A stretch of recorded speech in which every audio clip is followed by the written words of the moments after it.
오늘은 이제 마지막 시간. 그러면 우리가 부모도 배웠고 보면 이제 가정도 배웠는데 우리에게 남겨진 이 자녀들을 어떻게 해야 될지에 대해서 한번 알아보고자 합니다. 하기 전에 한번 인사를 해볼까요? 자, 여러분들 겨울이 되면 과일이 많이 나오지요. 보면 뭐 한라봉도 있고 사과도 있고 딸기도 있고 근데 키위도 있는데 옆에 분 쳐다보시면서 당신을 보니 잘 익은 모와 같습니다라고 인사하겠습니다. 준비 시작. 당신을 보니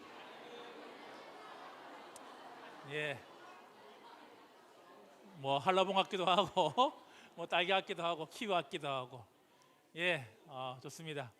여러분들 농사 가운데에 가장 힘든 농사는 어떤 농사일까요? 어떤 농사가 가장 힘든 농사지요? 자식 농사입니다.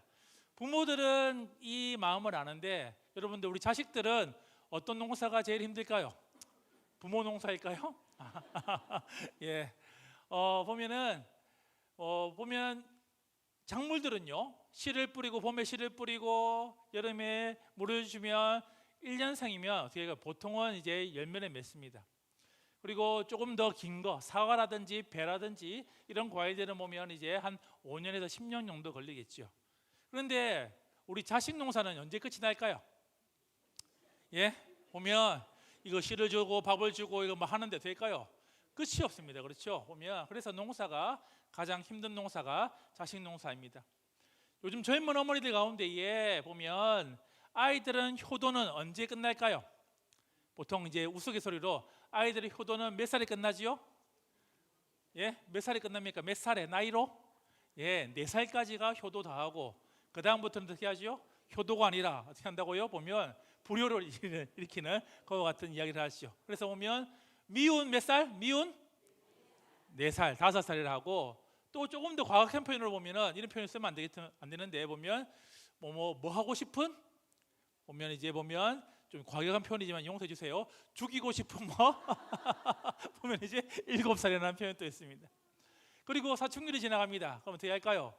부모들이 이렇게 생각하죠. 내가 왜 저런 것을 낳아가지고 내가 해가지고 보면 이제 그러면서 보면 이렇게 자식 농사가 사실은 쉽지 않은 것을 우리가 본다는 것입니다. 저희 집도 마찬가지입니다. 저희 딸아이 효도는 사실은 4살, 5살이 끝난 것 같습니다. 보면 어떻게 할까요? 말을 듣지 않고 고집을 세우면서 하던 그와 같은 나이. 그리고 사춘기를 지나가면서 어떻게 할까요? 지금은 이제 정말 하나님의 자녀답게 살아가려고 준비하고 있지만은 사실은 모든 과정을 보면은 쉽지 않다는 것입니다. 혹시 여러분들 가운데 이런 말을 들은 적 있습니까? 요나단이 누구일까요? 요나단이 누구죠? 사울의 아들 다윗의 친구 요나단이 있는데 그 요나단 말고 성경에 보면 다른 요나단이 나옵니다. 그래서 보면 이 말은 보면 이제 파이디온 선교회의 양성환 목사님이 만드신 말인데 요나단 신드롬이라는 말이 있습니다. 자, 어떤 내용이냐면 한 사람의 신드롬이라는 뜻이 뭐죠? 한 사람이 일으킨 것이 보면 마치 유행처럼 되어서 퍼져나가는 것을 신드롬이라는데 성경에 보니까요 요나단 신드롬이 있었다는 것입니다. 자, 이 사람이 누구인지를 같이 한번 읽겠습니다. 자, 빨간색 한번 읽겠습니다. 시작. 요나단과 우리가 첫째 날에 누구에 대해서 배웠지요? 모세에 대해서 배웠습니다. 모세의 가정 같은 가정이 되려고 우리가 노력하자라고 우리가 배웠습니다. 그리고 소개상을 배웠지요. 그런데 놀라운 사실은요 모세의 가정의 이야기가 뒤에 성경에 기록되어 있습니다. 사사기 18장쯤 가면은 보면 그의 손자 이야기가 나옵니다. 여러분들 모세의 가정에 대해서 이야기할 때에 모세 이후에 그 자녀들이 어떻게 살았는지 우리가 잘 보지 못합니다. 오히려 아론의 가정은 어떻게 하지요? 자손들은 제사장이 되어서 하나님을 섬기는 일 가운데에 쓰임을 받는데 사실은 모세의 자녀들의 이야기는 성경에 그렇게 길게 기록되지 않는데 짧은 구절 가운데에 이렇게 기록되어 있습니다. 아이 이름이 요나단인데 누구의 손자요? 모세의 손자의 그리고 게르솜의 모세의 아들이었던 게르솜에 보면 아들인 요나단이 나옵니다. 자, 한번 물어보겠습니다. 사사기는 시간이 흘러가면 흘러갈수록 점점 나아지는 이야기입니까? 나빠지는 이야기입니까? 나빠지는 이야기죠. 사사기 18장쯤 오면 어떻게 될까요? 나라가 엉망진창인 것이 보면 놓여진 것이 보면 요나단의 이야기입니다. 자, 이 아이는 어떤 아이냐면 이런 것입니다. 보면 이 요나단은요 단 지파의 제사장이었어요. 쉽게 말하면 단 지파가 어떤 지파냐면은 땅을 분배할 때에 보면 제일 위에, 그러니까 보니까 이제 북이스라엘의 제일 위에 지파가 단 지파였습니다. 자, 우상 숭배가 어디서부터 시작이 되었을까요? 우상 숭배가 보면 가나안 땅에 있는 이방 신들을 섬기는 것이 어디서부터 시작이 되었을까요? 놀랍게도 단 지파부터 시작이 되는데 그 시작점이 누구일까요? 누구라고요? 요나단인 것입니다. 무슨 말일까요? 그의 할아버지는 이스라엘 백성들을 그 애굽 땅에서 이끌어낸 보면 최고의 지도자였고 최고의 믿음꾼이었고 최고의 하나님의 사람이었는데 한 세대가 올라가고 한 세대가 올라가고 한 세대가 올라갔을 때에 그의 손자는요 정반대의 길을 걸어갔다는 것입니다. 하나님을 배반하고 우상 숭배하는 그 첫걸음에 그 손자인 요나단이 당당히 서서 그 일들을 하고 있는 것이 성경에 기록되어 있다는 것입니다. 무슨 말이지요? 신앙의 대를 세우는 것이 그만큼 어렵고 힘든 일이라는 것입니다. 우리의 가정을 한번 돌아볼까요? 우리 부모님 세대, 우리 할아버지 할머니는 믿음이 참 좋았지만은 이 아이들이, 이 손자들이 그 믿음을 이어져 가야 되는데 사실은 신앙의 대가 끊기는 이야기가 심심찮게 보여지고 있다는 것입니다. 누구의 가정의 이야기일까요?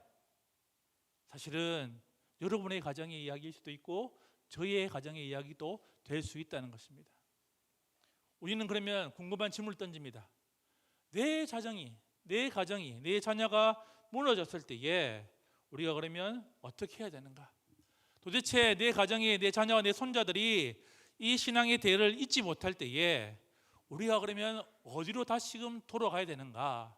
그것이 중요하다는 것입니다. 정말 이 청년들이 30년 뒤에 40년 뒤에도 이 신앙의 대가 이 아이들을 통하여서 그 다음 세대에게 넘어가야 되는데 그 흐름이 끊겨졌을 때에 도대체 우리는 무엇을 해야 되는가? 그에 대한 해답들을 오늘 이 오후에 찾아가기를 간절히 원합니다. 어떻게 해야 될까요? 보면 여러분들 운동선수라든지 보면 이제 몸을 쓰는 사람들이 보면 자세가 무너졌을 때 어떻게 돌아가야 되죠? 사실은 어디로부터 해야 되죠? 그렇죠. 기본기가 중요합니다. 그렇죠. 기본기. 자, 기본기는 앞으로 읽어도 뭐죠? 기본이고 거꾸로 읽어도 기본입니다. 사실은 이 기본기가 중요하다는 것입니다. 우리 신앙에 있어서도 보면 사실은 우리가 돌아가야 될 기본, 그 기본기를 익힐 때에 우리의 무너진 가정과 무너진 자녀들을 세울 수 있다는 것입니다. 여러분들 가운데에 여러분들 수학을 배울 때에 수학이 안 될 때는 무엇을 봐야 될까요? 우리 때는 무엇을 봤죠? 여러분들 30, 40 세대, 50 세대 무엇을 배웠습니까? 무엇을 봤습니까? 그렇죠. 보면 이 책이죠. 수학의 정석. 그렇죠. 이 책으로 돌아가야 됩니다. 내가 무언가 수학이 안 풀리면 어떻게 해야죠? 보면 집합부터 해야 되는데 항상 우리는 집합만 배우고 어떻게 할까요? 뒤는 모른다는 것입니다. 그렇죠. 영어가 안 될 때는 무엇을 배워야 될지 우리가 기억나십니까? 영어가 안 될 때는 성문 기본 영어 그리고 성문 종합 영어 아니면 맨투맨이라고 있었습니다. 이것을 아시는 분들 연식이 드신 분들입니다.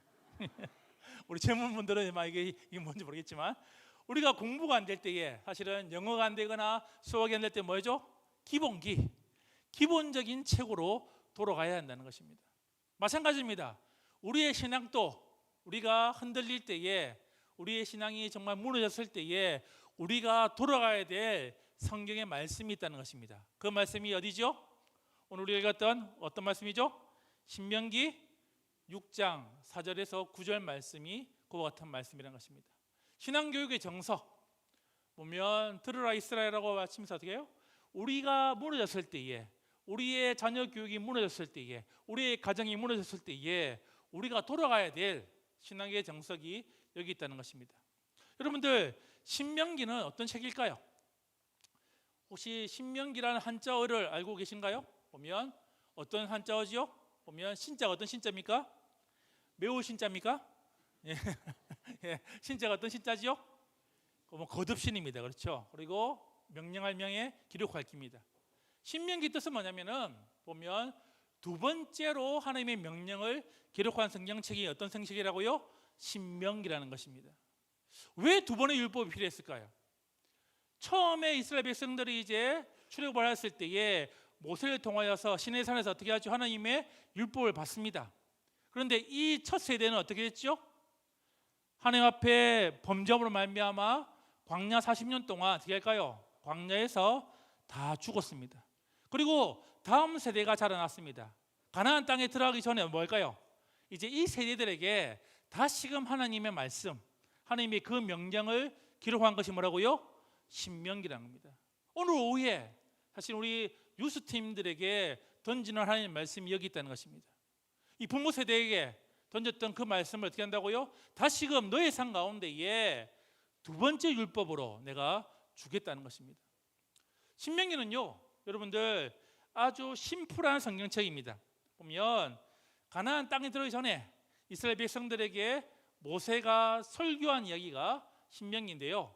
신명기는 무려 3편의 설교로 구성이 되어 있습니다. 여러분들이 신명기를 읽으실 때요, 걱정하지 마십시오. 이 3편의 설교를 여러분들이 기억하시고 신명기를 읽으시면 됩니다. 어떻게 구성이 되어 있느냐? 신명기는 이렇게 되어 있습니다. 보시면은 과거, 현재, 미래로 되어 있습니다. 첫 번째, 과거는 뭐죠? 키워드 읽어볼까요? 시작. 기억과 망각. 하나님이 과거에 하셨던 일들은 뭐라고요? 너희들이 기억하고 망각하지 말라는 것입니다. 모세가 처음으로 다시금 하나님의 명령을 이야기했을 때 첫 번째 설교의 내용은 뭐냐면 너희들이 하나님이 하신 일들을 꼭 기억하고 뭐라고요? 망각하지 말라는 것입니다. 두 번째 설교는요, 같이 읽겠습니다. 시작. 순종과 불순종. 이 하나님의 명령을 뭐라고요? 너희들이 순종하고 절대 불순종하지 말라는 것이 신명기의 두 번째 설교의 내용인 것입니다. 세 번째는요, 미래에 대한 것입니다. 키워드가 뭐죠? 축복과 저주입니다. 무슨 말일까요? 너희들이 하나님의 말씀을 기억하고 그 말씀에 순종하면은 뭘 받지만은? 복을 받지만은 너희들이 그 말씀을 뭐라고요? 망각하고 불순종하면 어떻게 된다고요? 너희들이 저주를 받게 될 것이다 라는 것이 이 마지막 설교의 핵심적인 내용인 것입니다. 무엇을 말하는 것일까요? 우리 가정에 우리 자녀들에게 신명기는 이렇게 말합니다. 보면 너희들의 삶 가운데에, 너희들의 자녀들 가운데, 너희 손자들 가운데에 너희들이 꼭 기억할 설교가 있다면 이 3편의 설교를 꼭 기억하라는 것입니다. 과거와 현재와 미래에 일어날 일들, 하나님께서 가나안 땅에 너희들에게 주실 그 놀라운 복 가운데에 너희들이 기억하고 순종하고 복을 받는 인생이 되지 망각하고 불순종하고 저주받는 인생이 되지 말라고 우리에게 말씀하고 있다는 것입니다. 그렇다면 이 신명기의 가장 핵심적인 내용은 무엇일까요? 신명기의 가장 핵심적인 내용을 모아둔 성경 구절은 어떤 구절이죠? 그러면 이것입니다. 신명기 6장 4절에서 9절이 보면 우리에게 특별히 신명기에 있는 이 3편의 설교를 가장 엑기스를 모아놓은 것이 보면 이 구절에 들어가 있다는 것입니다. 우리 자녀들을 키울 때에, 우리 손자들을 키울 때에, 자녀로서 하나님의 백성으로 살아갈 때에 우리가 해야 될 4가지 중요한 키워드가 있다는 것입니다. 놀라운 사실은요, 이 4가지는 영어로 보면 R로 시작됩니다. 그래서 보면 4가지 R을 우리가 꼭 기억해야 한다는 것입니다. 한번 물어보겠습니다. 여러분이 정말 내 자녀를, 내 손자를 정말 믿음의 자녀로 키우기를 원하십니까? 우리 가정이 무너졌을 때에 다시 일어서기를 간절히 원하십니까? 그렇다면 우리가 이 신명기의 핵심인 이 신명 6장 4절과 9절에 나오는 4가지 R을 우리가 알아야 한다는 것입니다. 첫 번째는 이것입니다. 같이 한번 해볼까요? 신학의 정서 첫 번째는 시작. 보면 런이죠. 보면 알라. 보면 이제 세 가지 R이고 L입니다. 죄송합니다. 잘못했네. L로 시작되는 것입니다. 자, 같이 읽겠습니다. 4절입니다. 시작. 이스라엘아 들으라. 우리 하나님 여호와는 오직 유일한 여호와시니. 무슨 말일까요? 제일 먼저 해야 될 거, 우리 아이들에게 제일 먼저 전수해야 될 신앙의 정석은 뭐지요? 알라라는 것입니다. 뭘 알아라고요? 하나님을 알라라는 것입니다. 그런데 재미있는 표현이 있습니다. 보면은 이 짧은 구절 안에 보면 하나님을 설명할 때에 세 단어로 설명하고 있습니다. 어떻게 설명하고 있죠? 오직 유일한 여호와를 알라는 것입니다. 왜 모세가 보면 첫 번째 우리에게 던질 때에 하나님을 알라고 했을 때에 여러분들 이 세 단어 오직 유일한 여호와를 알라라고 이야기했을까요? 왜 그랬을까요? 이 뜻이 무엇일까요? 한 단어로 요약하면 뭐죠? 하나님은 몇 분이시다? 한 분이시다. 이게 왜 중요했을까요? 이게 왜 중요하죠? 이스라엘 백성들에게 이게 왜 중요하죠? 보면은 지금 남아있는 이제 부모 세대, 지금 태어난 자녀 세대들이 어떤 세대일까요? 첫 번째, 지금 남아있는 부모 세대, 모세와 함께 40년 동안 광야길을 걸어갔던 이 세대들 가운데에 부모 세대는 어떤 세대지요? 20살 이하. 사실은 뭐예요? 보면 이 광야길을 걸어갈 때에 20살 이하로 태어났던 애굽에서 태어났던 아이들이 뭐예요? 광야길을 걸어가고 있었다는 것입니다. 그들이 부모가 하나님 앞에 범죄했을 때 어떻게 죽었는지를 사실은 보았던 세대지만은 이들은 무엇을 알고 있었던 세대일까요? 보면 애굽에 많은 신들을 기억하고 있었던 세대라는 것입니다. 그 세대에게 말합니다. 모세가 어떻게 하지요? 첫 번째 너희들이 제일 먼저 해야 될 일이 있는데 뭐라고요? 하나님을 뭐라고요? 알라라는 것입니다. 왜? 이집트의 많은 신들이 아니라 오직 한 분 여호와를, 유일한 여호와를 너희들이 믿으라고 하는 것입니다. 또 하나는요, 그 애굽에서 태어나지 않았던 세대, 그 광야에서 태어났던 세대들에게 말합니다. 너희들이 오직 유일한 하나님을 너희들이 알아야 된다. 왜? 이제 어디에 들어가지요? 가나안 땅에 들어가게 됩니다. 그러면 무엇을 만나게 될까요? 수많은 이방 신들을 그들이 만나게 되는데 너희들이 섬기시는 누구라고요? 오직 여호와 하나님이라는 것을 보여주고 있다는 것입니다. 그래서 우리가 신앙의 전수를 할 때에 가장 중요한 것이 뭐냐면 하나님을 아는 것이 제일 중요하다는 것입니다. 한번 물어보겠습니다. 두 분씩 짝을 지어서요, 이번에는 손바닥을 대셔가지고 손바닥이 크신 분이 작으신 분에게 한번 이야기해 볼까요? 자, 이렇게 할까요? 자, 이렇게 묻겠습니다. 하나님은 누구십니까? 당신에게 하나님은 어떤 분이십니까? 라고 물어볼까요? 자, 서로 물어보세요. 당신에게 하나님은 어떤 분이십니까? 라고 한번 대답하겠습니다. 자, 하나님은 어떤 분이십니까?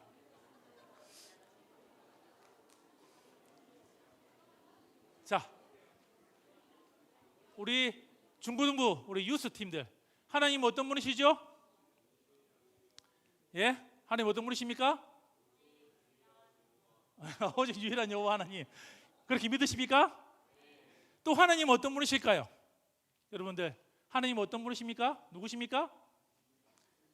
예. 여러분들, 이 질문 앞에 우리가 명확하게 대답을 해야 되는 것입니다. 이 질문이 흐릿하면 될까요? 내 믿음이 흐릿해집니다. 우리 아이들에게 신앙의 정수, 첫 번째는 하나님을 알아야 되는데 하나님을 제일 잘 설명한 구절이 있다면 어떤 구절일까요? 여러분들, 오늘 아침에도 우리가 이 고백을 했습니다. 어떤 고백이었죠? 대충 하나님이 천지를 창조하시네요. 예, 그것도 맞는데 고백이면 어떤 고백일까요? 이 고백이죠.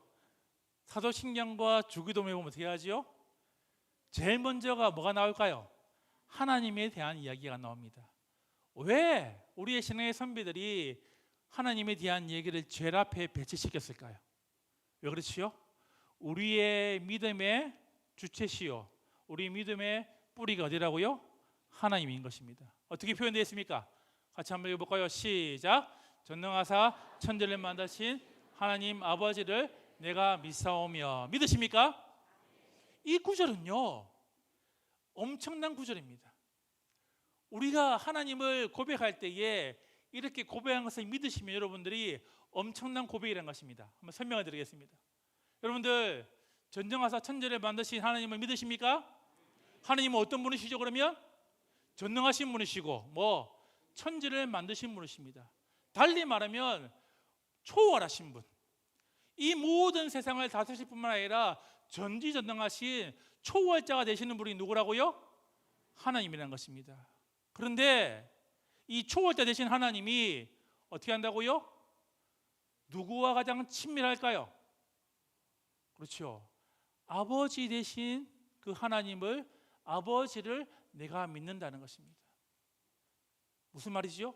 이 초월자 되신 그 하나님이 나와 제일 가까운 뭐가 되신다고요? 아버지가 되신다는 것입니다.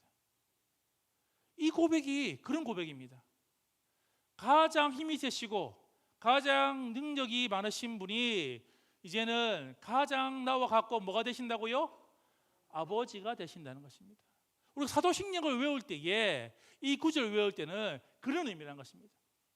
하나님을 내가 안다라고 할 때는 하나님이 그런 분인 것을 내가 믿는다는 것입니다. 천지를 만드신 그 하나님, 초월하신 그 하나님이 가장 나와 내밀하시고 가장 나와 가까이 계시는 그와 같은 뭐가 되신다고요? 아버지가 된다는 것입니다. 여러분들, 우리 자녀들 아빠 만날 때 어떻게 할까요? 여러분들 아침에 일어났을 때 어떻게 할까요? 아빠 마마 좋지 맞았습니까? 이렇게 인사하나요? 아빠한테 필요했을 때 어떻게 할까요? 아버님 제가 할 말이 있습니다. 소자 한 말이 있습니다. 이렇게 이야기하나요? 아니지 않습니까? 바로 문 열고 어떻게 할까요? 아빠 이거 해줘, 이거 도와줘, 그렇게 하지 않습니까? 그런데 하나님이 그런 분이라는 것입니다. 이 세상을 다스리는 그 하나님께서 뭐라고요? 나의 뭐가 되신다고요? 아버지가 되신다는 것입니다. 그 하나님을 어떻게 한다고 우리가 바르게 알라는 것입니다. 주기도문은 어떻게 돼요? 주기도문은 어떻게 됩니까? 보면 하늘에 계신 우리 아버지입니다. 똑같습니다. 무슨 말일까요? 온 세상의 주관자 되시는 그 하나님께서 이번에는 어떤 아버지가 된다고요? 우리의 아버지가 되시는 겁니다. 나의 아버지뿐만 아니라 어떻게 한다고요? 우리의 아버지가 되신다는 것입니다. 그 하나님을 우리가 어떻게 한다고요? 제대로 알 때에 신앙의 기본기가 다시금 회복된다는 것입니다. 우리 아이들에게 가르칠 내용이 이것입니다. 육신의 아버지는 내가 부족해서 해줄 수 있는 것이 제한적이지만은 진짜 아버지는 뭐라고요? 우리 아이들에게 필요한 것들을 다 채워줄 수 있다는 것입니다. 믿으십니까? 예. 나의 부족한 것들, 내가 해주지 못하는 것들을 어떻게 한다고요? 하나님을 제대로 알 때에 어떻게 한다고요? 그 일들이 가능하다는 것입니다. 제일 중요한 것은 우리가 하나님이 누구인지를 제대로 아는 것입니다. 두 번째는 이것입니다. 두 번째 L은요, 보시면은 같이 해볼까요? 시작. 사랑하라는 것입니다. 첫 번째가 뭐였죠? 알라. 그렇죠. 두 번째는요, 사랑하라. 러브. 같이 읽겠습니다. 시작. 너는 마음을 다하고 뜻을 다하고 힘을 다하여 내 하나님 여호와를 사랑하라는 것입니다. 자, 여러분들 여기서 보면은 세 단어가 나옵니다. 어떤 단어지요? 마음을 다하고 뜻을 다하고 힘을 다하라. 같은 말일까요? 다른 말일까요? 같은 말입니까? 다른 말입니까? 여러분들 하나님을 안다면요, 그 다음 단계는 자연스럽게 뭘 하게 될까요? 사랑하게 되는데 그 사랑이 어떻게 한다고요? 마음과 뜻과 힘을 다하여서 사랑한다는 것입니다. 자, 어떤 의미가 있냐면 마음이라는 것은요, 보면 우리의 마음입니다.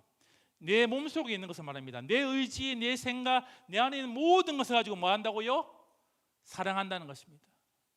하나님을 사랑할 때에 내 안에 있는 모든 것을 가지고 어떻게 한다고요? 사랑할 때에 마음을 다하여 사랑하는 것입니다. 뜻은 뭘까요? 뜻은 생명과 관계가 있습니다. 뭐라고요? 내 생명을 다하여서 하나님을 사랑하는 것입니다. 힘은 어떤 의미일까요? 힘은 더하기나 곱하기입니다. 내 안에 있는 생각과 내 안에 있는 이 감정들을 어떻게 한다고요? 하나님 앞에 다 쏟아내면서 뭐라고요? 사랑한다는 것입니다. 우리가 하나님을 제대로 알면 어떻게 한다고요? 하나님을 어떻게 사랑한다고요? 마음과 뜻과 힘을 다해 사랑하게 되어 있다는 것입니다. 성경에 많은 인물들이 보시면 하나님을 제대로 만났을 때에, 예수 그리스도를 제대로 만났을 때 어떻게 한다고요?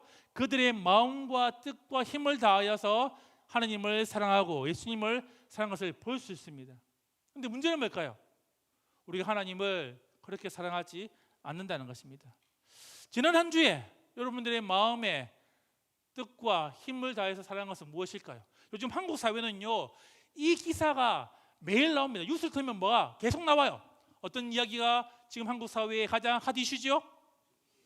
예, 뭐가 지금 5천을 넘었습니까? 코스피가 뭐요? 5천을 넘었습니다. 어제는 5,200을 넘었습니다. 코스닥이요, 여러분들 얼마나 넘었죠? 코스닥이 1,000포인트를 넘었습니다. 유례 없이 지금 뭐죠? 보면 불장입니다. 불장. 자, 지난 한 주 여러분들 친구들을 만났을 때에, 정말 내가 아는 사람들을 만났을 때에 어떤 이야기를 제일 많이 하셨습니까? 예수님 이야기, 하나님 이야기를 하셨습니까? 하나님 너무 나 사랑하신 것 같아, 하나님 너무 좋아, 이런 이야기 하셨습니까? 주식을 투자해야 돼, 지금 삼성에 넣어야 돼, SK에 넣어야 돼 이런 이야기를 하셨습니까? 문제는 뭐냐면 지난 한 주 내 마음과 뜻과 힘을 다해 사랑하는 것이 무엇인지를 우리가 돌아봐야 한다는 것입니다. 틴켈러 목사님이 이렇게 말했죠. 같이 한번 읽겠습니다. 시작. 당신의 마음을 채우고 있는 것이 당신의 섬기는 신입니다. 누가 하나님일까요? 누가 하나님이죠? 사실은 내 마음을 채우고 있는 그것이 뭐라고요? 하나님이 된다는 것입니다. 작년에도 말씀을 드렸는데 우상 숭배는 어떻게 시작이 될까요?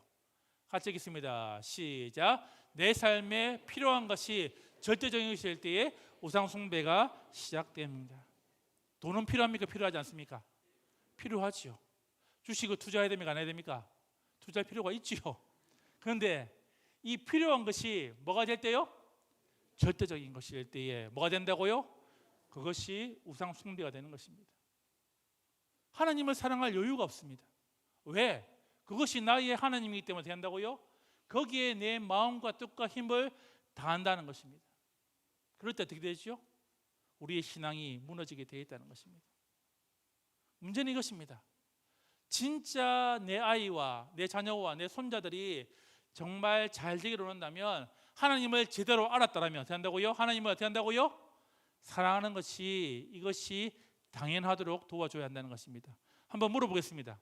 여러분들 성경 구절에 보면 정말 이와 같이 살았던 사람이 있을까요? 흔히 많은 사람들이 말할 때에 세상의 사람을 어떻게 할까요? 세상의 사랑을 우리가 표현할 때는 이렇게 말합니다. 어떤 사랑이라고요? 껌사랑입니다. 껌사랑.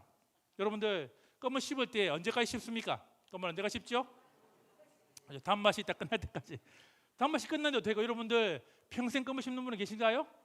아닙니다. 단맛이 다 빠지면 되죠? 바로 퇴하고 버립니다. 세상의 사랑은 이 사랑입니다. 껌사랑입니다. 내가 원하는 것, 내가 필요한 단물을 다 빨아먹으면 어떻게 되죠? 버리는 것이 껌사랑입니다.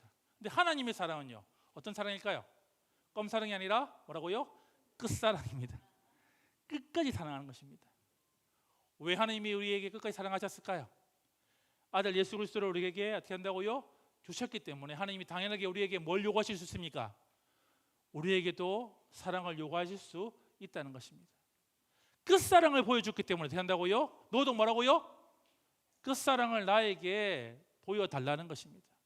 마음을 다하고 힘을 다하고 뜻을 다하여 너가 나를 사랑하기를 원한다는 것입니다.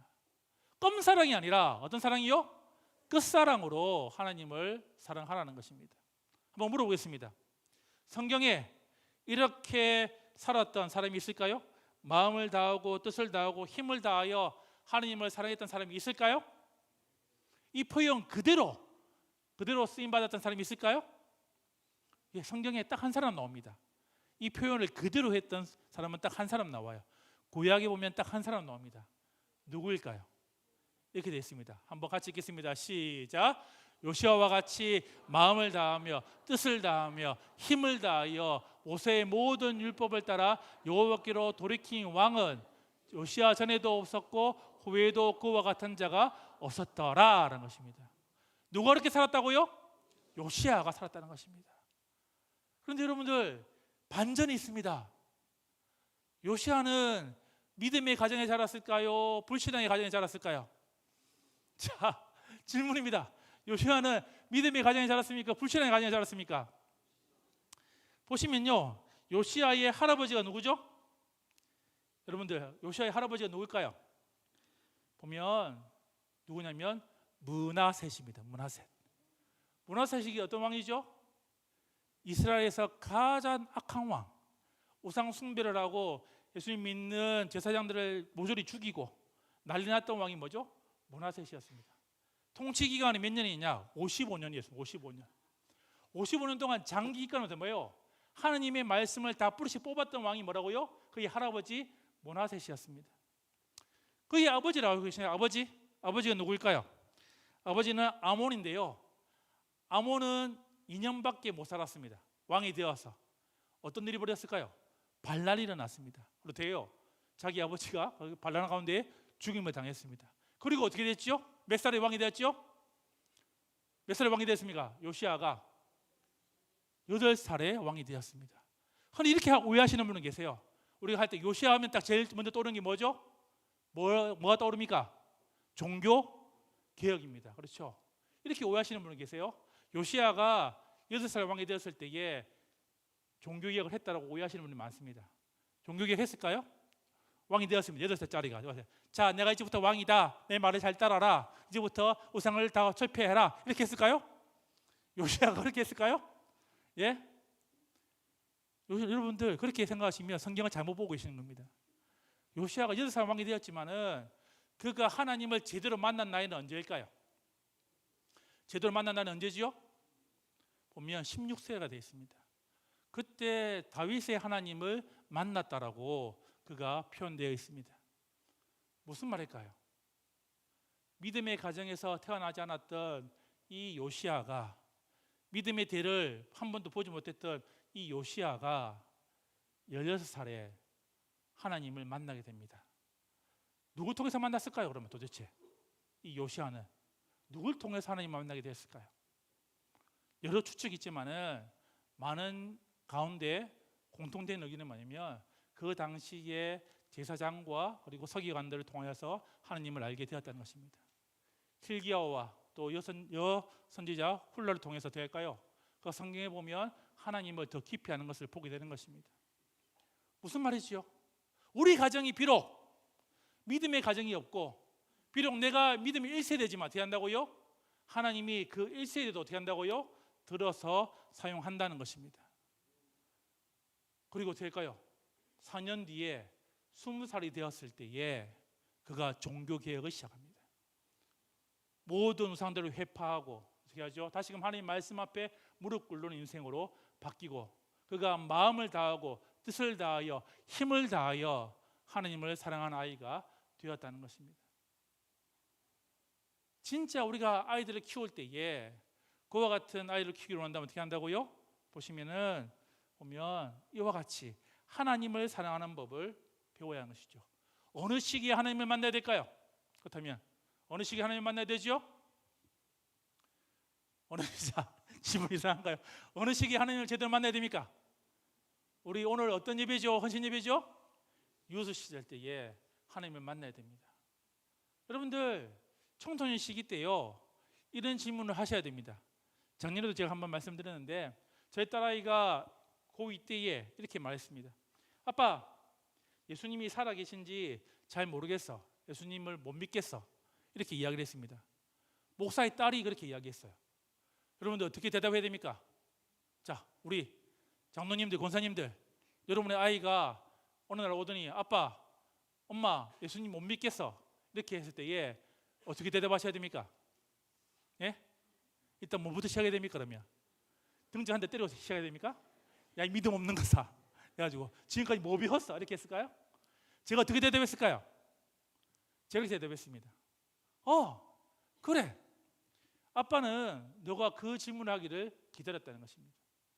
왜냐하면 여러분들 청소년 시기 때에 이 질문에 대한 대답을 내가 깊이 있게 고민하고 가지고 가야 된다는 것입니다. 왜요? 이 질문이 왜 중요할까요? 이 질문은요 평생에 한 번은 진지하게 찾아올 때가 있습니다. 이 질문, 진짜 하나님이 살아계실까? 예수님이 살아계실까? 이 질문은요 진지하게 인생에 한 번은 찾아온다는 것입니다. 그런데 이것을 언제 경험해야 될까요? 만약에 임종시의 경험을 어떻게 될까요? 난리가 납니다. 하나님 살아계신가? 지금 내가 죽으라는데 내가 큰일 납니다. 여러분들 청소년 아이들을 키우고 있다면, 대학생 아이들을 키우고 있다면 사실은 이 질문을 던지셔야 됩니다. 정말 너가 예수님을 믿고 있니? 정말 내가 하나님을 믿고 있니? 라는 질문을 던져보셔야 됩니다. 진지하게 아이들이 될까요? 살아계신 하나님을, 예수님을 내가 만나야 한다는 것입니다. 청소년 시기 때에 하나님을 만날 때 어떻게 한다고요? 하나님을 사랑할 수 있다는 것입니다. 여러분들이 왜 하나님을 사랑하지 못할까요? 하지 못하는 이유 뭐죠? 제대로 하나님을 만나지 않았기 때문인 것입니다. 한번 물어보겠습니다. 자, 우리가 그러면 신앙의 정석 첫 번째 뭐였죠? 하나님을 알라. 두 번째는요, 하나님을 사랑하라는 겁니다. 세 번째는 이것입니다. 같이 읽겠습니다. 시작. 살아가라는 것입니다. 보면 라이브입니다. 세 번째 L은 라이브입니다. 같이 읽겠습니다. 시작. 오늘 내가 내게 명하는 이 말씀을 너는 마음에 새기고 내 자녀에게 부지런히 가르치며 집에 앉아있을 때든지 길을 갈 때든지 누워있을 때든지 일어날 때든지 이 말씀을 강론할 것이며. 여러분들 잘 들으세요. 이 말씀을 지금 하나님께서 누구에게 지금 하고 계십니까? 누구에게? 자녀에게 하고 계십니까? 부모에게 하고 계십니까? 지금까지는 여러분들 보시면 부모에게 하시는 겁니다. 부모에게 말씀합니다. 어떻게 한다고요? 너는 마음에 뭐라고요? 이 말씀을 뭐라고요? 새기랍니다. 자녀에게 새기라 말하지 않습니다. 제일 먼저 뭐죠? 너희의 부모의 마음에 이 말씀을 새기라는 것입니다. 새기라는 말이 중요한데, 새기라는 말은요, 성경에 보면 두 가지 표현으로 되어 있습니다. 첫 번째 표현은 뭐냐면 마치 조각알처럼 될까요? 바위에 새기듯이 그것을 새기라는 말이 하나의 뜻이 있고요, 또 하나는 뭐냐면 중심에 두다는 것입니다. 이 본문에서는 보면 중심에 두다는 의미가 더 강하게 나타나는데, 너희들의 마음 가운데 어떻게 한다고요? 이 말씀이 너의 삶 가운데에 중심에 놓이도록 너희들이 그렇게 살아가라고 우리에게 말씀하고 있다는 것입니다. 흔들림 없이 이 말씀이 내 삶 가운데에 오뚜기처럼 세상에 유혹이 오거나 세상에 위협이 오더라도 뭐예요? 이것이 흔들지 말고 너의 마음의 중앙에 이 말씀이 찾아가도록, 살아가도록 너희들이 노력하라고 말씀하고 있다는 것입니다. 자, 그렇다면 어떻게 해야 될까요? 보시면은 같이 읽겠습니다. 시작. 매일 내 마음에 말씀의 스크래치가 새겨지도록 살아야 하는 것입니다. 하나님 말씀을 읽으면 편해집니까? 불편해집니까? 자, 큐티를 매일 하면은 내 삶이 편해질까요? 불편해질까요? 자, 편해집니까? 불편해집니까? 예? 제대로 말씀을 읽으면 어떻게 될까요? 불편해집니다. 왜? 내 삶을 자꾸만 바꿔야 되는 거예요. 내 삶에 뭐요? 내 마음에 스크래치가 계속 갑니다. 잘못 살았던 부분 될까요? 바르게 고치려면 될까요? 계속 그것을 요구하고 계십니다. 그런데 어떻게 할까요? 그것이 바른 길이고 그것이 편한 길입니다.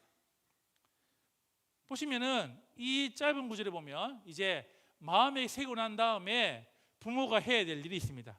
그 다음에 뭐예요? 이제는 자녀 양육이 들어갑니다. 보시면은 행동적인 표현이 있고 시간적인 표현이 있습니다. 행동적인 표현이 뭐가 있지요? 같이 네 가지를 읽겠습니다. 시작. 앉다, 가다, 눕다, 일어나다. 앉을 때나 길을 가거나 뭐요? 누울 때나 일어날 때. 아이들에게 이 말씀을 가르치는데 어떻게 한다고요? 행동적으로 이야기하는 것입니다. 너희가 먼저 마음에 새기고 그 말씀을 네 삶 가운데에 중심에 두고 어떻게 한다고요? 아이들에게 행동적으로 어떻게 한다고요? 가르치라는 것입니다. 앉을 때나 길을 갈 때나 그리고 누울 때나 일어날 때나. 시간적인 표현이 있습니다. 같이 읽겠습니다. 시작. 일어날 때, 앉았을 때, 길을 갈 때, 누웠을 때에. 무슨 말일까요? 보시면은 모든 시간 안에 어떻게 한다고요? 그 일들을 하라는 것입니다. 보면 부모가 그 마음의 중심에 하나님 말씀을 두고 어떻게 한다고요? 그 말씀 앞에서 어떻게 한다고요? 그것을 살아갈 때에 모든 행동과 모든 시간 가운데 어떻게 해요? 그 말씀을 아이들에게 살도록 살아가라는 것입니다. 왜 우리 아이들이 살아가지 못하는 것일까요? 우리의 마음에 하나님의 말씀이 아니라 다른 것이 차 있기 때문에 그렇다는 것입니다. 사람을 바꿀 때는요, 세 가지가 필요합니다. 무엇이 필요할까요? 보시면은 사람이 어떤 사람이 바뀐다 할 때는요, 이 세 가지가 필요합니다. 뭐죠? 지, 정, 의입니다. 하나님을 바르게 알고, 그리고 어떻게 한다고요? 하나님을 바르게 사랑하면 어떻게 되죠? 내 삶 가운데에 삶으로 그것이 드러나게 되어 있다는 것입니다. 그런데 내 아이가, 내 손자가 그렇게 살지 못하는 것은 뭐죠? 그것을 달리 말하면 본 적이 없다는 것입니다. 진짜 내 아이가 그와 같은 것들을 우리가 경험하지 못했다는 것입니다. 한국 교회의 위기가 여기 있습니다. 우리 가정의 위기가 여기 있습니다. 교회에서는 좋은 집사님이고 좋은 권사님이고 좋은 장로님인데 교회만 벗어나면 어떻게 될까요? 가정에 가면 어떻게 하죠? 이것은 잡사가 되고 어떻게 될까요? 복음에 보면 대적자가 되고, 그리고 어떻게 될까요? 보면 그와 같이 하나님을 떠나는 삶이 되는 것이죠. 제가 인천에서 고등부를 3년 할 때에 아이들이 이렇게 말씀합니다. 목사님, 이 지긋지긋한 교회 제가 대학만 가면 떠나버릴 거예요. 애들이 그렇게 이야기했습니다. 제가 말했습니다. 야, 무슨 일이 있다니까 저희 어머니는 복음의 대적자입니다. 이렇게 하는 거예요. 애가 무슨 말인데 하니까 자기는 수련회 가고 싶은데 누가 못 가게 한다고요? 누가 못 가게 한다고요? 엄마가 수련회 가지 말라는 겁니다. 이런 교회는 어떻게 한다고요? 내가? 이 지긋지긋한 교회 어떻게 한다고요? 내가 떠나버리겠다는 것입니다. 아이들이요, 교회에서의 부모님의 모습과 가정에서의 부모님의 모습이 다른 것을 볼 때에 어떻게 한다고요? 신앙을 떠나버리게 됩니다. 문제는 이것입니다. 진짜 우리가 하나님의 마음을 볼 때에 그와 같은 마음을 우리가 삶을 보여주는 것이죠. 조영남 씨 아시죠? 조영남 씨. 여러분 조영남 씨 아십니까? 조영남. 우리 아마 뉴스는 모르겠지만 나이 드신 분들은 다 알고 계시죠? 조영남 씨의 어머니가 어떤 분이셨을까요? 유명한 권사님이었습니다. 그런데 조영남 씨는 뭐라고요? 지금 신앙을 떠났습니다. 하나님을 버렸습니다. 신학까지 했지만, 공부해서 했지만 돼요? 신앙을 떠나고 하나님을 떠나고 살고 있습니다. 얼핏 들었던 이야기인데요, 왜 하나님을 떠나게 되었습니까? 하니까 자신의 어머니를 볼 때에 도저히 신앙생활을 못하겠다는 것입니다. 어머니가 아침마다 찬양을 부르면서 뭐를 만들었습니다. 뭘 만들었을까요? 아침마다 찬양을 부르면서 뭘 만들었어요. 그리고 그걸 팔았습니다. 뭘 만들고 팔았을까요? 조은남 씨가 어릴 때 보면서 뭘 했냐면 엄마가 아침마다 가짜 참기름을 만들었습니다. 찬양을 부르면서. 그러니까 이 아이가 뭐죠? 도대체 왜 찬양을 부르고 있고 왜 그거를 만들고 있는지를 몰랐다는 것입니다. 그리고 그 참기름을 팔아서 뭐예요? 그렇게 돈을 가져왔다는 것입니다. 무슨 말일까요? 아이들이 부모를 통하여서 삶으로 배워야 되는데 그 배울 곳이 없을 때에 하나님을 떠나게 되는 것입니다. 자, 첫 번째 뭐였죠? 하나님을 알고, 두 번째는요 하나님을 사랑하고, 세 번째는 하나님 말씀대로 살아가고, 마지막입니다. 네 번째는 A는 뭐냐면 뭐라고요? 시작, 떠나가라는 것입니다. 자, 같이 읽겠습니다. 시작. 너는 또 그것을 내 손목에 매어 기호로 삼으며 내 미간에 붙여 표로 삼고 또 내 집 문설주와 바깥문에 기록하였으니라. 아멘. 무슨 말일까요? 이제는 너희들이 그렇게 삶의 본으로 보여줬다면 이제는 뭐라고, 마지막 뭐라고요? 이제는 떠나갈 준비를 하라는 것입니다. 근데 재미있게도 보면 그 말씀이 그들의 삶 가운데 녹아내리도록 이렇게 표현하고 있다는 것입니다. 지금도요 유대인들은요 이 말씀대로 살아갑니다. 보면 손목에 매어 되죠? 미간에 붙여 할 때에 유대인들은요 이렇게 손목에 매어 다닙니다. 테필린이라는 것인데 이 상자 안에 뭐가 들어있을까요? 하나님 말씀이 들어가 있습니다. 이 말씀이 내 삶 가운데에 살아가도록 어떻게 한다고요? 아이들에게 그것을 전달해 주고 있다는 것입니다. 자, 그리고 또 어떻게 표현 나와 있지 보면 문설주에 붙여라 하는 것이죠. 문설주에 붙여라, 이렇게 바깥문에 붙여라. 이게 매주 자라는 건데 이 의미는 뭐냐면 이 가정을 넘어서 어떻게 한다고요? 우리 공동체가 어떻게 하나님 말씀으로 살아가도록 이렇게 만들어라는 것입니다. 문설주와 바깥문에 붙여도 어떻게 할까요? 이 말씀이 진짜 우리 가정을 넘어서 우리 교회와 우리 마을과 우리 나라 가운데에 이 말씀으로 세워지기를 바라는 마음 가운데 어떻게 한다고요? 그 일들을 하라는 것입니다. 비록 부모가 떠나지만 어떻게 할까요? 그 떠난 그 자리에 뭐로? 하나님의 말씀이 계속해서 이어지도록 하라고 지금 우리에게 명령하고 있다는 것입니다. 한번 물어보겠습니다. 여러분들은 자녀에게 남기고 싶은 성경과 찬양이 있습니까? 여러분들의 아이가 이 말씀을 딱 떠오를 때에 어머니가 떠오르고 아버지가 떠오르는 그런 말씀이 있습니까? 자, 부모님 한번 떠올려 보실까요? 자, 한번 떠올려 보실까요? 우리 가정 가운데에 이 말씀 부모님이 참 좋아했던 말씀이지, 이 찬양 부모님이 참 좋아했던 찬양이지, 그런 신앙의 유산이 있냐는 것입니다. 저는 있습니다. 저희 어머니가 제일 좋아했던 성경 구절은 뭐죠? 시편 23편입니다. 왜 이 구절을 좋아했을까요? 좋아했던 이유가 있습니다. 제가 유치원 다닐 때에 이 시편 23편을 교회 앞에 나와서 어떻게 했냐면 암송을 했습니다. 예쁘게 해가지고 여호와는 나의 목자시네 이렇게 하면서 제가 이렇게 했는데 어머니가 이 시편을 읽을 때마다 될까요? 그 장면이 떠오르는 것입니다. 그래서 제가요 이 이야기를 엄청나게 많이 해주셨습니다. 저는 시편 23편만 읽으면 될까요? 그 어머니의 모습이 떠오른다는 것입니다. 저희 집에 18번 가정예배 때 제일 많이 부르던 노래가 뭐죠? 봉에 가는 강림하사. 이 찬양은 다 외웁니다. 그냥 이렇게. 그런데요 어릴 때는요 그것이 마치 이제 테이프 틀어놓듯이 그냥 무한 반복했는데 지금 돌이켜 보면 이 찬양의 가사가 너무 좋다는 것입니다. 이 찬양을 부를 때마다 어떻게 한다고요? 그 가정 예배 드렸던 그 자리가 바로 소원이 됩니다. 그리고 어떻게 할까요? 아버지와 어머니가 함께 기도했던 그 장면이 떠오르게 된다는 것입니다. 우리 아이들에게 여러분들 남겨줘야 될 신앙의 유산이 뭐지요? 보시면은 이와 같이 하나님의 말씀과 하나님의 찬양이 내 아이 가운데 놓여져 있어야 하는 것입니다. 저희 어머니는요 설거지를 할 때마다 그리고 청소를 할 때마다 보면 어떻게 할까요? 보면 찬양을 늘 불렀습니다. 저희 아버지는요 월요일 10시를 참 좋아하셨는데 월요일 10시에 뭐 할까요? 우리 어르신들 월요일 10시에 뭐 하죠? 뉴스 끝나고 난 다음에 그렇죠? 가요 무대를 합니다. 저희 아버지는 보면 가요 무대를 보면서 이렇게 가요를 참 좋아하셨는데 제 어머니는요 항상 보면 이제 찬양을 부르셨다는 것이죠. 그 모습 사실은 내 아이가 내 손자가 기억하는 부모의 모습을 어떻게 할까요? 이미지가 있어야 한다는 것입니다. 문제는 이것입니다. 진짜 우리 아들 가운데에 그와 같은 삶이 살고 있는가? 내 삶의 흔적을 아이들에게 남기고 있는가 하는 것이죠.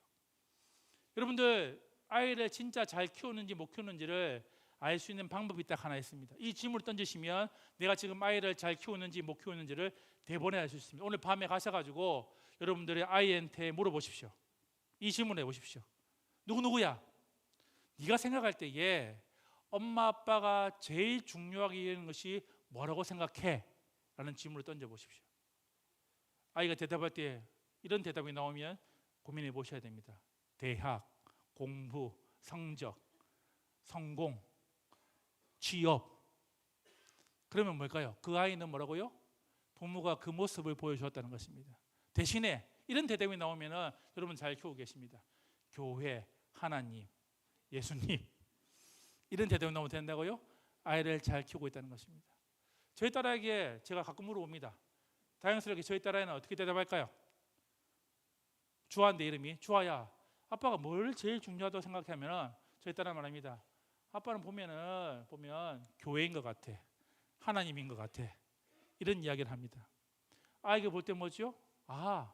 그래도 나를 목사로 봐주는 것이 아이가 있다는 것입니다. 오늘 밤에 여러분 한번 물어보십시오. 그것이 중요합니다. 신앙의 정석 4가지 L이었습니다. R이 아니고 L인데 첫 번째 뭐였죠? 알라. 하나님을 바르게 할 때 어떻게 한다고? 하나님을 사랑할 수 있습니다. 하나님을 사랑할 때 어떻게 한다고요? 우리가 그렇게 살아가야 됩니다. 그리고 어떻게 하죠? 마지막에는 떠나가라는 겁니다. 작년에 제가 한 단어로 제가 충격적인 단어를 여러분들 보여주었습니다. 어떤 거였죠? 왕꿈트림. 보니까 요셉 같은 인생이었죠. 의미가 뭐였죠? 하나님을 내 삶의 왕의 자리에 두고 그리고 하나님의 꿈을 꾸고 그렇죠? 그리고 하나님의 말씀의 틀이 내 삶의 틀이 되게 하고 누구의 힘으로? 하나님의 힘으로 살아갈 때 어떤 인생이 된다고요? 요셉 같은 인생이 된다고 말씀을 드렸습니다. 오늘은 여러분들에게 뭘 나눠드릴까 생각하다가 한 단어를 요약했습니다. 자, 어떤 단어일까요? 혹시 알겠습니까?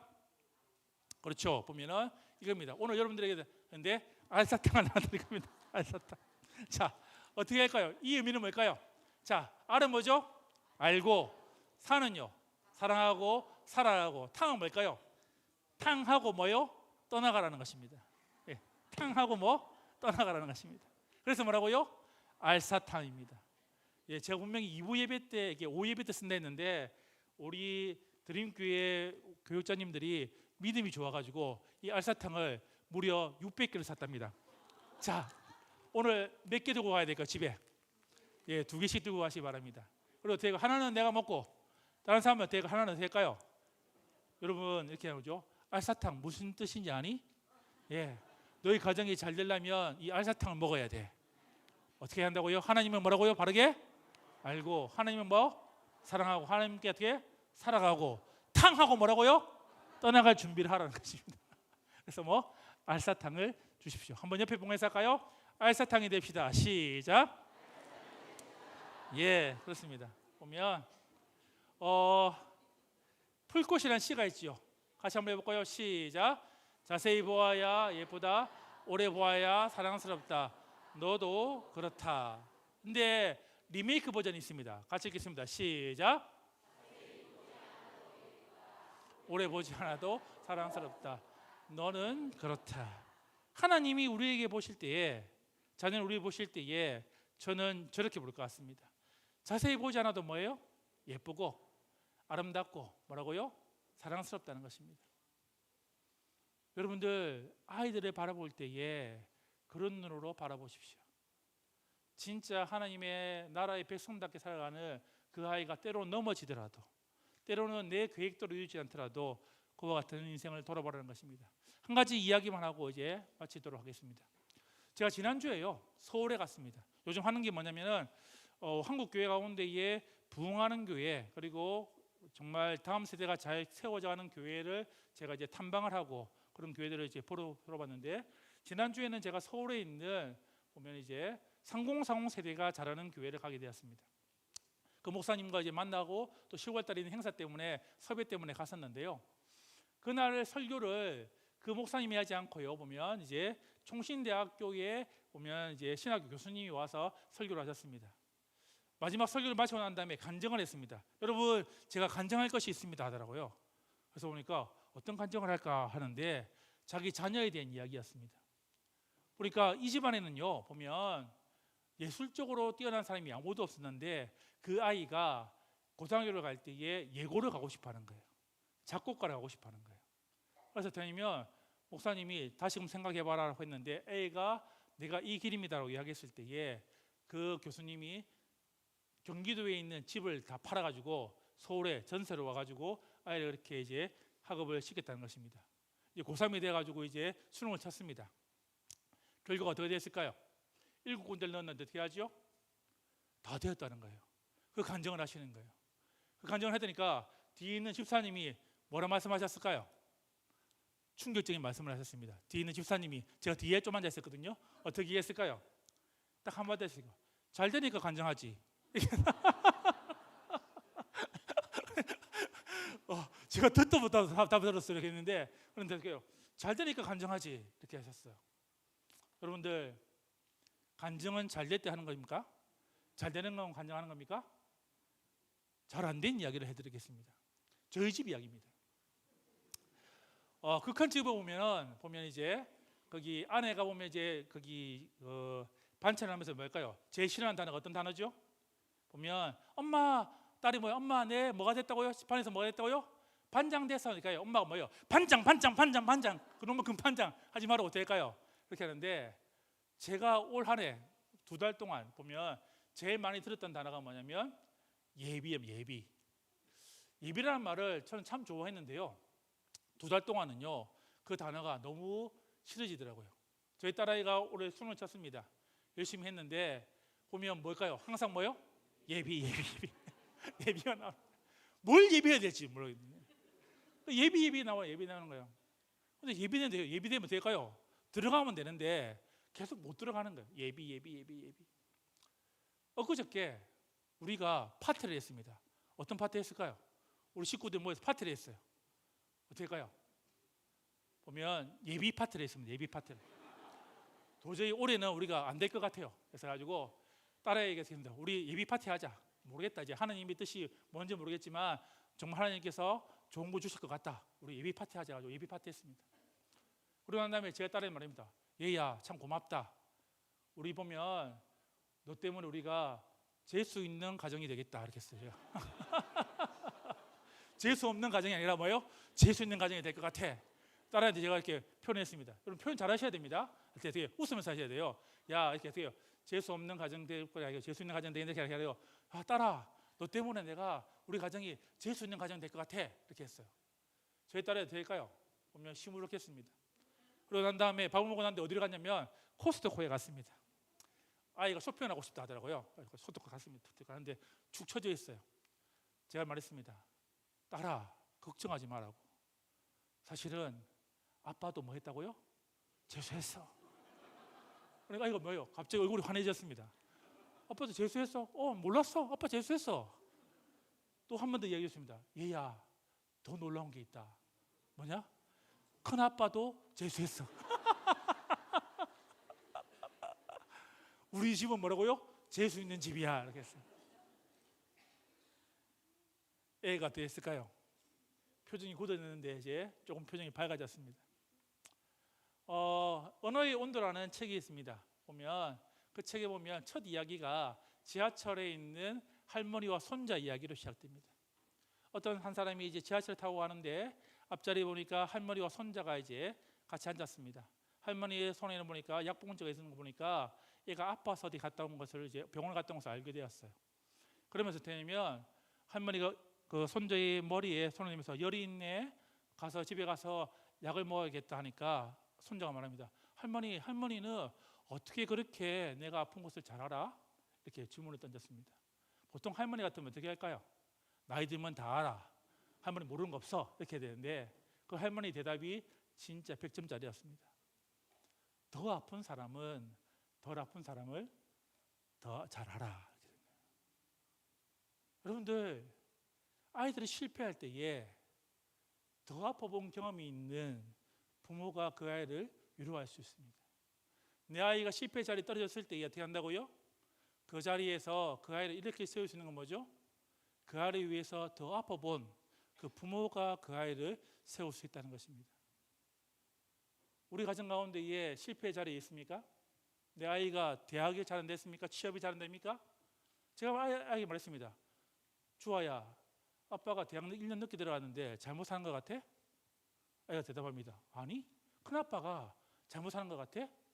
아니, 아빠는 하나님의 너를 향한 계획이 있음을 믿어. 그리고 너가 어떤 직업을 가지든 간에 중요치 않은데 아빠는 딱 한 가지만 하면 좋겠어.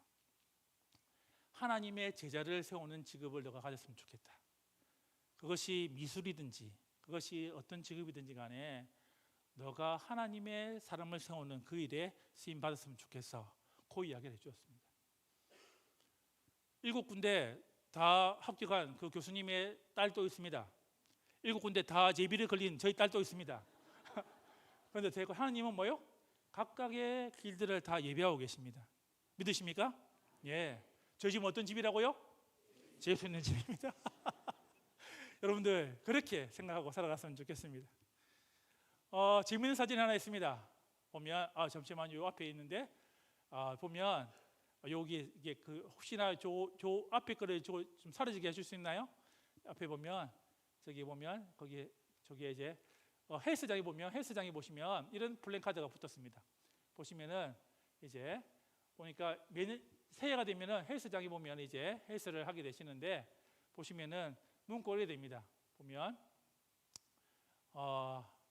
한번 이제 제가 이제 쇼를 해야 되는데 그게 그걸 없애주세요. 그냥 없애주셔야 됩니다.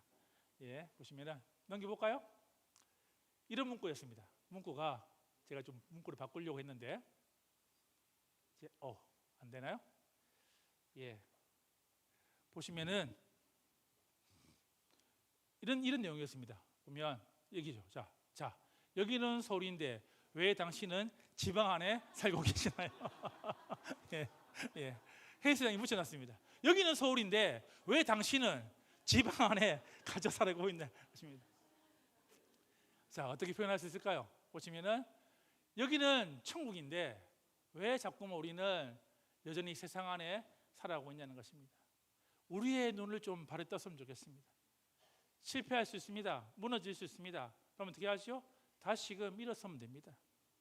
기본기, 이 신명기 이 말씀 어떻게 한다고요? 알고 사랑하고 탕하고 뭐라고요? 떠나갈 준비를 하시는 것입니다. 그럴 때 어떻게 한다고요? 하나님께서 여러분의 가정을 쓰실 것입니다. 같이 읽겠습니다. 시작. 알사탕 같은 하나님 나라 믿음의 가정을 세워나길 기도합니다. 자, 복습해 보겠습니다. 자, 오늘 우리가 첫 번째 말씀은 뭐였죠? 모세 같은 가정이었습니다. 그렇죠? 뭘 기억하라고요? 하나님의 소리를 기억하고 하나님의 계획을 기억하고 하나님의 상급을 기억하십시오. 우리가 5가지 뭐였죠? 하나님 말씀을 듣고 읽고 공부하고 외우고 묵상하고 실천한 것입니다. 그렇죠? 이것이 잘 풀린 집이었습니다. 마지막으로 믿음의 대를 따르는 자녀를 하려면 어떻게 한다고요? 한다는 뭐래요? 알사탕입니다. 다음에 만날 때 될까요? 왕꿈틀이 플러스 알사탕 주겠습니다. 왕꿈틀이 알사탕 목사님 오셨다 하면 좋겠습니다. 그래서 여러분들이 이와 같이 자녀를 키워 나가시길 바랍니다.